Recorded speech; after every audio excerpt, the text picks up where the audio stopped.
প্রথমে এই পুলিশ স্যারটার কথাগুলো একটু শোনো, তারপরে আমি কয়েকটা কথা বলছি। সরকার চেঞ্জ হয়েছে, সরকার বলছে আইনের শাসন জারি করার জন্য।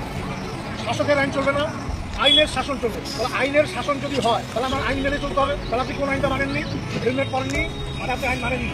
আজকে আপনাকে ছাড়ছি, গাড়ি নম্বর আমার পোকা হয়ে গেল। নেক্সট টাইম যদি আপনাকে উইদাউট হেলমেট দেখি, লাইসেন্স আছে তো? কথাগুলো শুনে কে কি বুঝতে পেরেছো সেটা আমি জানি না। আমি এটা বুঝতে পেরেছি, পুলিশরা কাজ করতে চাইলেও তাদেরকে কাজ করতে দেওয়া হতো না। কে বা কারা দিত না সেটা আর আমি ভাঙিয়ে বলতে গেলাম না। হেলমেট, তারপরে যে যে কন্ডিশনগুলো থাকে তার কিছু না হলেও হেলমেটটা নিয়ে অন্তত আমরা বেরোবো। তা না হলে তারা যদি সঠিকভাবে কাজ করতে চায় আর আমরাও যদি সেটাকে সাহায্য না করি তাহলে কিন্তু সম্ভব হয় না। তাই সর্বশেষে প্রশাসন এবং সরকারকে জানাই স্যালুট।